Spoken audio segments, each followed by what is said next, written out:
نعمت کی قدر نہیں کر سکتے، شکر نہیں اس کا کر سکتے۔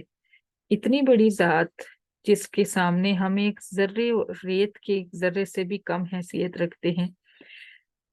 اس نے اپنا کلام ہمارے ہاتھوں میں رکھ دیا ہے۔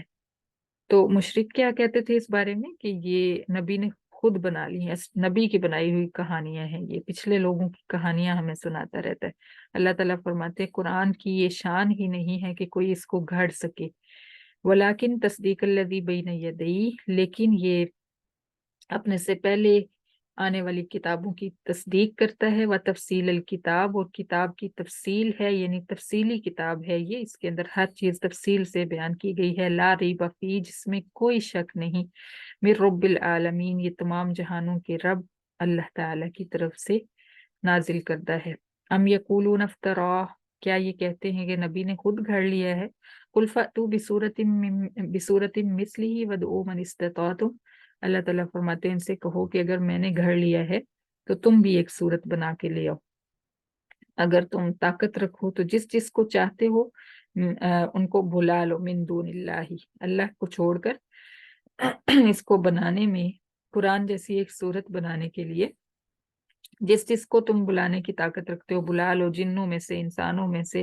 سب سے مدد مانگو اور اس جیسی ایک صورت بناؤ۔ پیچھے ایک آیت بھی فرمایا تھا کہ ایک آیت بنا کے دکھا دو، اور کہا جاتا ہے مفسرین نے فرمایا ہے کہ بہت سارے لوگوں نے کوشش بھی کی تھی لیکن نہیں بنا سکا کوئی بھی۔ اللہ اکبر۔ آج کل چیٹ جی بی ٹی جو انٹرنیٹ میں بہت زیادہ جو ہے ہر سوال کا جواب دینے والی ایک ایپ ہے، اس سے کسی نے سوال پوچھا تھا، اس سے کہا کہ قرآن جیسی ایک آیت بنا کے دکھاؤ، یعنی وہ تو 1400 سال پہلے کی بات ہے نا۔ کمپیوٹر جیسے گوگل ہے، ہم گوگل کے اوپر ہر چیز سرچ کر لیتے ہیں نا، تو ہر چیز کا جواب ہمیں مل جاتا ہے۔ اسی طرح ایک چیٹ جی بی ٹی جو نئی اے آئی ایپ نکلی ہے، اس سے کسی نے پوچھا تو اس نے بھی یہ کہا کہ اس جیسی یہ جو ہے نا، یہ کسی انسان کا کلام نہیں ہے، یہ نہیں بن سکتا مجھ سے۔ تو گویا کہ مشینری جو ہے وہ بھی اس چیز کو سمجھتی ہے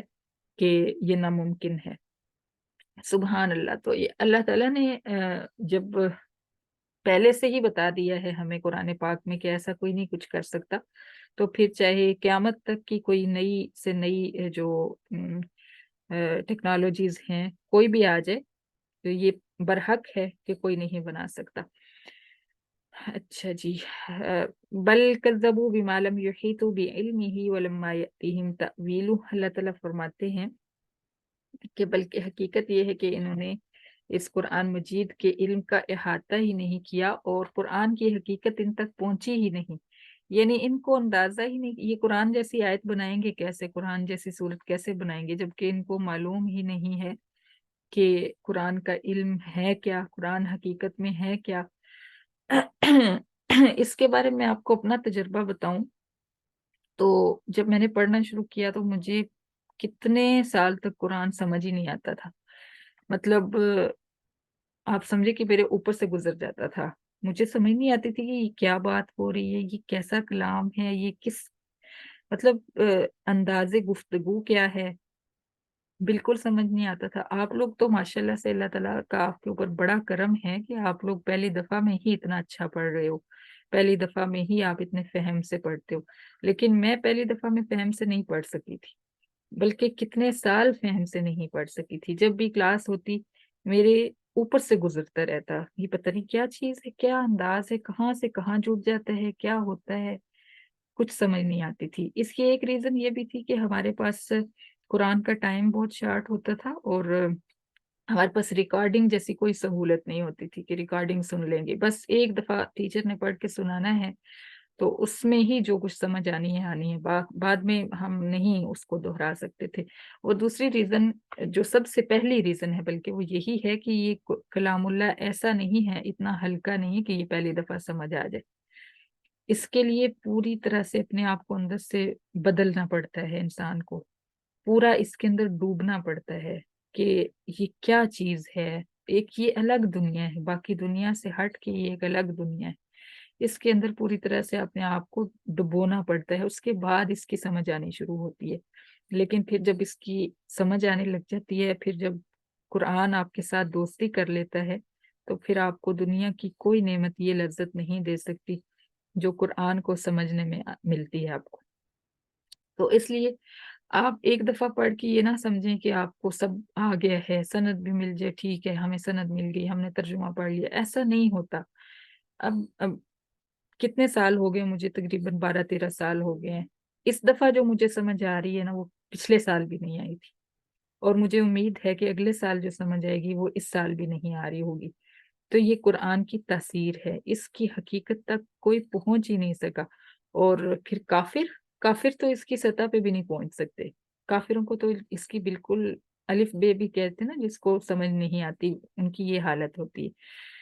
تو یہی اللہ تعالیٰ یہاں پہ کافروں کے بارے میں فرما رہے ہیں۔ جو پھر مومن ہوتا ہے، جو جو ایمان اس کا پختہ ہوتا جاتا ہے نا، اللہ تعالیٰ اس کی شرح صدر فرماتے جاتے ہیں، اس کی دل کی میل دور کرتے جاتے ہیں، اور قرآن اس کے اندر آنا شروع ہو جاتا ہے۔ تو کافر جو ہیں، اللہ فرماتے ہیں یہ تو وہ قرآن کی حقیقت تک پہنچے ہی نہیں، یہ کیسے اس جیسی آیت بنائیں گے۔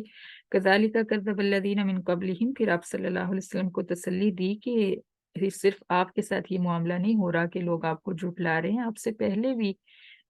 کافر جو تھے وہ اپنے نبیوں کو ایسے ہی جھٹلاتے تھے۔ فانظر کیف کان عاقبۃ الظالمین، پھر آپ دیکھیے کہ ہم نے کافروں کے ساتھ کیا سلوک کیا۔ وَمِنْهُمْ مَن يُؤْمِنُ بِهِ وَمِنْهُمْ مَن لَّا يُؤْمِنُ بِهِ، ان لوگوں میں سے،